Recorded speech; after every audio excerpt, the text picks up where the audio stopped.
Hello friends. അപ്പോൾ ഇന്ന് നമ്മൾ കഴിഞ്ഞ വീഡിയോയിൽ നമ്മളൊരു ഷോപ്പ് തുടങ്ങുന്നതിനെ കുറിച്ചിട്ട് നമ്മൾ പറഞ്ഞിട്ടുണ്ടായിരുന്നു. ഷോപ്പ് തുടങ്ങുന്ന പറഞ്ഞാൽ നമ്മളൊരു റീറ്റെയിൽ ഷോപ്പ് തുടങ്ങുന്ന സംഭവത്തിനെ കുറിച്ചിട്ട് ഞാൻ പറഞ്ഞിരുന്നു. പിന്നെ അതേപോലെ തന്നെ ഒരു പുതിയ ഷോപ്പ് തുടങ്ങാൻ ആഗ്രഹിക്കുന്ന ആളുകളെ സംബന്ധിച്ചിടത്തോളം അവർക്കിപ്പോൾ ഈ ഒരു സിറ്റുവേഷനിൽ ഇപ്പോൾ ഞാൻ ഇപ്പോൾ ഈ ഷോപ്പ് തുടങ്ങുന്ന ഒരു വീഡിയോസ് ഞാൻ എല്ലാ വീഡിയോസും എല്ലാ കാര്യങ്ങളെ കുറിച്ചിട്ടും നിങ്ങളോട് ഷെയർ ചെയ്യാനാണ് ആഗ്രഹിക്കുന്നത്. അപ്പോൾ അതുകൊണ്ട് തന്നെ ഒരു പുതിയ ഷോപ്പ് തുടങ്ങുന്ന ആളുകളെ സംബന്ധിച്ചിടത്തോളം ആ എങ്ങനെ കാര്യങ്ങൾ അതിൻ്റെ സംഭവങ്ങൾ ചെയ്യാം എന്നതിനെ കുറിച്ചിട്ടൊരു ഒരു സ്റ്റെപ്പായിട്ട് നമുക്ക് അതിൻ്റെ കാര്യങ്ങൾ അറിയാൻ വേണ്ടിയിട്ടുള്ള ഒരു അവസരം കൂടിയാണത്. അപ്പോൾ അതുകൊണ്ട് പുതിയ ഷോപ്പ് തുടങ്ങാൻ ആഗ്രഹിക്കുന്ന ആൾക്കാരാണെന്നുണ്ടെങ്കിൽ നിങ്ങൾക്ക് സബ്സ്ക്രൈബ് ചെയ്ത് നമ്മളെ കൂടെ. അപ്പോൾ നമ്മൾ എങ്ങനെയാണ് ഇതിൻ്റെ സെറ്റപ്പും കാര്യങ്ങളൊക്കെ ചെയ്യുന്നുള്ളതും എങ്ങനെ നമുക്ക് ലോൺ എടുക്കാം, എവിടെയാണ് അതിൻ്റെ സ്ഥലങ്ങൾ കണ്ടെത്തേണ്ടത്, എവിടെ നിന്നാണ് പർച്ചേസ് ചെയ്യേണ്ടത്, എങ്ങനെയാണ് കാര്യങ്ങൾ ചെയ്യേണ്ടതെന്നുള്ള എല്ലാ ഫുൾ ഡീറ്റെയിൽസും അതിൻ്റെ ലൈസൻസും കാര്യങ്ങളൊക്കെ എങ്ങനെയാണെന്നുള്ളതിൻ്റെയൊക്കെ ഫുൾ കാര്യങ്ങൾ നമ്മൾ ഇതിൽ ഷെയർ ചെയ്യും. ഓക്കെ. അപ്പോൾ ഇന്നത്തെ ഒരു വീഡിയോ എന്ന് പറയുന്നത് നമ്മളിപ്പോൾ ഒരു ഷോപ്പ് തുടങ്ങാൻ ആഗ്രഹിച്ചു കഴിഞ്ഞാൽ നമുക്ക് എന്ത് ഷോപ്പാണെങ്കിലും ഏത് ഷോപ്പാണെങ്കിലും നമ്മൾ ഷോപ്പായിട്ടുള്ള ഒരു ബിസിനസ് സ്റ്റാർട്ട് ചെയ്യാൻ ആഗ്രഹിച്ചു കഴിഞ്ഞാൽ നമ്മൾ ഫസ്റ്റ് നമ്മൾ ചെയ്യേണ്ട ഒരു കാര്യം എന്ന് പറഞ്ഞാൽ ഏറ്റവും ഇമ്പോർട്ടൻ്റ് ആയിട്ടുള്ള അത് നമ്മൾ ഏറ്റവും ബെസ്റ്റ് ലൊക്കേഷൻ കണ്ടെത്തുന്നുള്ളതാണ്. ഓക്കെ. നമ്മൾ തുടങ്ങുന്ന സംഭവം നമ്മൾ ആദ്യം പരിശോധിക്കേണ്ടത് ഇപ്പം നമ്മുടെ ഏരിയയിൽ എന്താണ് നമ്മൾ തുടങ്ങാൻ ആഗ്രഹിക്കേണ്ടത്, ആ ഒരു സംഭവം നമ്മുടെ ഏരിയയിൽ ഉണ്ടോ ഇല്ല എന്നുള്ളത് ഫസ്റ്റ് ചെക്ക് ചെയ്യാം. ഉണ്ടെങ്കിൽ അത് എത്ര ഷോപ്പുണ്ട്, അല്ലെങ്കിൽ അത് എത്ര അതിൻ്റെ അവൈലബിലിറ്റി എത്രത്തോളം ഉണ്ട്, അതിന് ഡിമാൻഡ് ഉണ്ടോ, ആളുകൾ അതിന് ആവശ്യക്കാരുണ്ടോ എന്നുള്ളതാണ് നമ്മൾ ആദ്യം പരിശോധിക്കേണ്ടത്. രണ്ടാമത്തെ സംഭവം എന്ന് പറഞ്ഞാൽ അതിൻ്റെ ലൊക്കേഷൻ.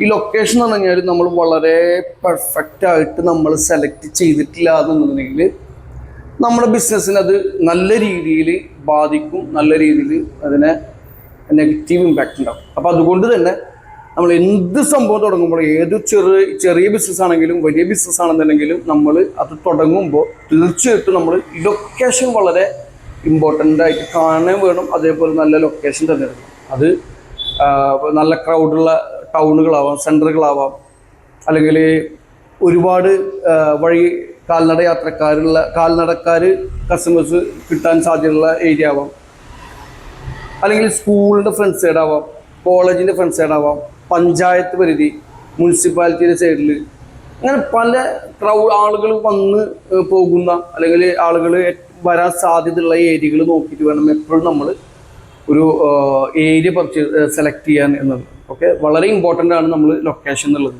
അപ്പോൾ ഇന്ന് നമ്മളെ കടയുടെ ഒരു ഷോപ്പ് എടുത്തപ്പോൾ എൻ്റെ ഒരു എക്സ്പീരിയൻസ് ആണ് ഞാനിപ്പോൾ നിങ്ങൾക്ക് കാണുക. അപ്പം ഞാൻ ഇതിന് വേണ്ടിയിട്ട് തിരഞ്ഞെടുത്ത സ്പോട്ട് എന്ന് പറയുന്നത് എൻ്റെ മുന്നത്തെ വീഡിയോ മുന്നേ ഞാൻ ഇട്ടിട്ടുള്ള വീഡിയോകളൊക്കെ കണ്ടിട്ടുള്ള ആളുകളാണെന്നെങ്കിൽ അറിയാൻ പറ്റും. കാരണം വെച്ച് കഴിഞ്ഞാൽ ഞാൻ ഇതിന് മുന്നേ രണ്ട് റൂം എടുത്തിട്ട് രണ്ട് കാരണങ്ങളാൽ അത് പറ്റാതെ പോയി. അപ്പോൾ അതിലൊക്കെ എനിക്ക് ഓരോരോ പ്രശ്നങ്ങൾ ഉണ്ടായിരുന്നു. അതിൽ ലൊക്കേഷൻ പ്രശ്നം ഉണ്ടായിരുന്നു, മറ്റ് ലൈസൻസ് ഇഷ്യൂസും കാര്യങ്ങളൊക്കെ ഉണ്ടായിരുന്നു. അപ്പോൾ അതുകൊണ്ട് തന്നെ ഇനിയൊരു സംഭവം നമ്മൾ തുടങ്ങുന്ന സമയത്ത് അത് പെർഫെക്റ്റ് ആയിട്ട് നോക്കണം എന്നുള്ള കാര്യം ഉണ്ടായിരുന്നു. അപ്പോൾ അതുകൊണ്ട് തന്നെ ഞാനിപ്പോൾ ഈ റൂം എടുത്ത് മൂന്നാമത് റൂമാണ്. പക്ഷെ ഞാൻ എടുത്തിട്ടുള്ള ഈ ഏരിയ എന്ന് പറയുന്നത് ഈ ഷോപ്പിൻ്റെ ഒരു ഫ്രണ്ട് സൈഡ് എന്ന് പറയുന്നത് പുറത്തേക്ക് വ്യൂ ആണ്. എന്ന് വെച്ച് കഴിഞ്ഞാൽ ഹൈവേയിലേക്കാണ് വ്യൂ. ഈ ഷോപ്പിൻ്റെ ഫ്രണ്ട് സൈഡ് ശരിക്കും ഇതിൻ്റെ ഓപ്പോസിറ്റ് സൈഡ് ഈ ഹൈവേയുടെ നേരെ തൊട്ടപ്പുറത്തുള്ള സൈഡ് എന്ന് പറയുന്നത് ഒരു ഗവൺമെൻറ് ഹയർ സെക്കൻഡറി സ്കൂളാണ്. ഓക്കെ. പിന്നെ 24 hours ഒരു ക്രൗഡ് ഫുൾ ആയിട്ടുള്ള ഒരു റോഡാണിത്. ഓക്കെ. അതുപോലെ തന്നെ തൊട്ടടുത്ത് വലിയ വലിയ ഫ്ലാറ്റുകളും അല്ലെങ്കിൽ ഇതുപോലത്തെ റിലേറ്റീവായി അനുബന്ധമായിട്ടുള്ള ചില സ്ഥാപനങ്ങളും ഷോപ്പുകളൊക്കെ തൊട്ടടുത്തുണ്ട്. ഓക്കെ. അപ്പോൾ ഹയർ സെക്കൻഡറി സ്കൂൾ, ഹൈവേ, ഫ്ലാറ്റുകൾ നിയർ, അപ്പോൾ ഇതുപോലെയുള്ള ഒരു ലൊക്കേഷനിലാണ് ഇപ്പോൾ നമ്മൾ എടുത്തിട്ടുള്ളത്. നമുക്ക് തോന്നുന്നു കുഴപ്പമുണ്ടാവില്ല എന്ന് തോന്നും. കാരണം അത്രയും നമുക്ക് ഈ ഒരു ഏരിയയിൽ നമുക്ക് അത്രയും സാറ്റിസ്ഫാക്ഷൻ ആയതുകൊണ്ട് പറയുന്നത് നല്ലൊരു ഏരിയ എന്ന് തോന്നി. അപ്പോൾ അതുകൊണ്ട് നമ്മളെപ്പോഴും ലൊക്കേഷൻ എടുക്കുന്നത് നമ്മൾ വളരെ ശ്രദ്ധിച്ചിട്ട് നല്ലൊരു ലൊക്കേഷൻ എടുക്കാൻ ശ്രമിക്കുക എന്നുള്ളതാണ്. ഓക്കെ. അപ്പോൾ ഈ അത് എന്ത് ചെറിയ ബിസിനസ് ആണെങ്കിലും വലിയ ബിസിനസ് ആണെങ്കിലും ഇതിനോട് പറയുള്ളൂ. കാരണം വെച്ച് കഴിഞ്ഞാൽ ലൊക്കേഷൻ വളരെ പ്രധാനപ്പെട്ട ഒരു സംഭവം കേട്ടോ. അപ്പോൾ ഇങ്ങനെയാണ് നമ്മളെ ഷോപ്പ് നിൽക്കുന്നത്. പിന്നെ ഇപ്പോൾ നിലവിൽ ഈ ഷോപ്പിൻ്റെ ഒരു അവസ്ഥ എന്ന് പറയുന്നത്, നമ്മൾ ഷോപ്പിൻ്റെ പെയിൻറ്റിങ് കാര്യങ്ങളൊക്കെ ഇങ്ങനെ പുരോഗമിച്ചുകൊണ്ടിരിക്കുകയാണ്. അപ്പോൾ ഇനിയും കുറച്ച് സ്ഥലങ്ങൾ പെയിൻ്റ് അടിക്കാനുണ്ട്. മാക്സിമം നമുക്ക് കിട്ടാൻ സെക്കൻഡ് ഹാൻഡൊക്കെ യൂസ്ഡ് ആയിട്ട് കിട്ടുന്ന ഫർണിച്ചേഴ്സൊക്കെ ഉണ്ടെന്നുണ്ടെങ്കിൽ, ഷോപ്പിലേക്ക് പറ്റുന്ന ഫർണിച്ചേഴ്സും കാര്യങ്ങളൊക്കെ ഉണ്ടെന്നുണ്ടെങ്കിൽ മാക്സിമം അങ്ങനത്തെ സംഭവങ്ങളൊക്കെ നമുക്ക് നല്ലതാണെങ്കിൽ നമുക്ക് മാക്സിമം എടുക്കാൻ ശ്രമിക്കാം. ആദ്യത്തിൽ തന്നെ നമ്മൾ ഒരുപാട് ഫണ്ട് ഇറക്കാതെ കാര്യങ്ങൾ ചെയ്യാൻ ശ്രമിക്കുക. ഓക്കെ. ഈ ഒരു സ്ഥാപനത്തിന് എന്നെ സംബന്ധിച്ചിടത്തോളം ഇപ്പോൾ എനിക്ക് ഒരു അഡ്വാൻസ് എമൗണ്ട് കഴിഞ്ഞാൽ പിന്നെ എനിക്ക് ഈ ഷോപ്പിനായിട്ട് ഇപ്പോൾ ഞാൻ ഇറക്കിയിട്ടുള്ള പൈസ എന്ന് പറയുന്നത്, ഈ ഷോപ്പ് മൊത്തം നമ്മൾ ഒന്ന് പെയിൻ്റ് അടിച്ചിട്ടുണ്ട്, പെയിൻ്റ് അടിച്ചുകൊണ്ടിരിക്കുന്നുണ്ട്. അതിൻ്റെ എക്സ്പെൻസ് ഉണ്ട്, പെയിൻ്റ് എക്സ്പെൻസ്. പിന്നെ അതുപോലെ തന്നെ ആ എക്സ്പെൻസ് എത്ര രൂപയാണ് പെയിൻറ്റിൻ്റെ എക്സ്പെൻസും കാര്യങ്ങളൊക്കെ എന്നുള്ളത് ഞാൻ ഈ പെയിൻ്റ് അടി കംപ്ലീറ്റ് ആയതിനു ശേഷം ഞാൻ അതിൻ്റെ കണക്കും കാര്യങ്ങളൊക്കെ പറഞ്ഞുതരാം, ഏത് പെയിൻ്റാണ് അടിച്ചതെന്നുള്ളതൊക്കെ. പിന്നെ അതേപോലെ തന്നെ ഇപ്പോൾ ഒരു ഗുണമായിട്ട് കിട്ടിയെന്ന് പറഞ്ഞു കഴിഞ്ഞാൽ, ഈ ഷോപ്പിൽ ഇതിൻ്റെ 2 ഷട്ടറാണ്. അപ്പോൾ 2 ഷട്ടറിന് 2 10mm ഗ്ലാസ് വെച്ചിട്ടുണ്ട്. അപ്പോൾ അതിൽ ഒരു ഷട്ടറിലെ ഗ്ലാസ് എന്ന് പറഞ്ഞാൽ ഫുൾ പ്ലെയിൻ ഗ്ലാസ് ആണ്, ഒരു ഷട്ടറിലെ ഗ്ലാസ് എന്ന് പറഞ്ഞാൽ വിത്ത് ഡോറോട് കൂടിയിട്ടുള്ള ഗ്ലാസ് ആണ്. അപ്പോൾ ഈ ഒരു സാധനം, അതേപോലെ തന്നെ ഇതിൻ്റെ സീലിങ്, അതുപോലെ തന്നെ ഇതിൻ്റെ നെയിം ബോർഡ് ഏകദേശം ഒരു 10-12 അടി അല്ലെങ്കിൽ 14 അടി ലെങ്ത്തുള്ള ഒരു നെയിം ബോർഡ്. ഓക്കെ. അപ്പോൾ ഇതൊക്കെ നെയിം ബോർഡിൻ്റെ ഫ്രെയിം ഇട്ടാൽ, അപ്പോൾ ഇതൊക്കെ നമ്മൾ ഇവരിൽ നിന്നും നമ്മൾ ഒരു എമൗണ്ട് കൊടുത്ത് വാങ്ങിച്ചു. അത് എത്രയെന്ന് വെച്ച് കഴിഞ്ഞാൽ നമ്മൾ ലാസ്റ്റ് ഒരു 10-30,000 രൂപ ഒക്കെ കൊടുത്തിട്ട് നമ്മൾ എന്ത് ചെയ്തു, സെറ്റ് ചെയ്തു.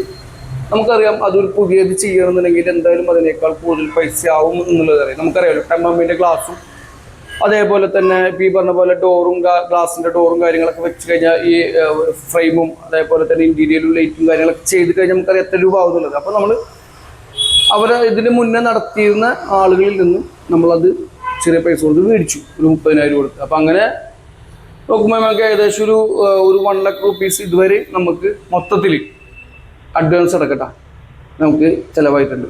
അപ്പോൾ ഇങ്ങനെയുള്ള കാര്യങ്ങളായിട്ടുണ്ട്. അപ്പോൾ ഞാൻ ഇനി അടുത്ത വീഡിയോയിൽ നിങ്ങൾക്ക് കറക്റ്റായിട്ട് ഇത് പെയിൻ്റ് അടിച്ചിട്ടുള്ള സംഭവങ്ങൾ, അതേപോലെ തന്നെ ഇതിൻ്റെ എത്ര രൂപ കോസ്റ്റ് കാര്യങ്ങളൊക്കെ ആയി, പിന്നെ ഇതിൻ്റെ റാക്ക് പണിയാൻ നമ്മൾ കാര്യങ്ങൾ കൊട്ടേഷൻ കാര്യങ്ങളൊക്കെ കൊടുത്തിട്ടുണ്ട്. അപ്പോൾ റാക്കും ഇൻറ്റീരിയൽ കാര്യം ചെയ്യാനൊക്കെ വളരെ ഹെവി ആയിട്ടുള്ള ഇൻറ്റീരിയൽ ഒന്നല്ല ഉദ്ദേശിക്കുന്നത്, വളരെ ചീപ്പ് ആൻഡ് ബെസ്റ്റ് ആണെന്ന് വെച്ച് കഴിഞ്ഞാൽ വളരെ കോസ്റ്റ് കുറഞ്ഞ രീതിയിലാണ് നമ്മൾ ചെയ്യാൻ ഉദ്ദേശിക്കുന്നത്. അപ്പോൾ വളരെ ചിലവ് കുറവിൽ നമുക്കൊരു സ്ഥാപനം എങ്ങനെ തുടങ്ങുന്നുള്ളതാണ് നമ്മൾ കാണിക്കേണ്ടത്. അത് നമ്മൾ വളരെ എക്സ്പെൻസീവ് ആയിട്ട് തുടങ്ങിയിട്ട് കാര്യമില്ല. കാരണം വെച്ച് കഴിഞ്ഞാൽ അത് നമ്മളെ സബ്സ്ക്രിപ്ഷൻ ആണെന്നുണ്ടെങ്കിലും ചിലപ്പോൾ അത് അവർക്ക് ഓക്കെ ഒന്നുമില്ല. അപ്പോൾ അതുകൊണ്ട് നമ്മൾ വളരെ കോസ്റ്റ് കുറഞ്ഞ രീതിയിൽ എങ്ങനെ ഒരു ഷോപ്പ് തുടങ്ങാം എന്നുള്ളതാണ്. അപ്പോൾ ഇതിന് ഏറ്റവും മിനിമം രീതിയിലുള്ള ഒരു അഡ്വാൻസ് എമൗണ്ട് കൊടുത്തു. അതേപോലെ ഏറ്റവും മിനിമം രീതിയിൽ നമ്മൾ ഇതിൻ്റെ ഈ ഗ്ലാസ് ഡോറും കാര്യങ്ങളും ഇൻറ്റീരിയലും സീലും കാര്യങ്ങളൊക്കെ നമ്മൾ മേടിച്ചു. അപ്പോൾ ഇനിയും ഒരുപാട് സംഭവമുണ്ട്. അപ്പോൾ എത്ര രൂപ മൊത്തമാവും എന്നുള്ളതൊക്കെ നമുക്ക് അറിയാൻ പറ്റും. ഓക്കെ.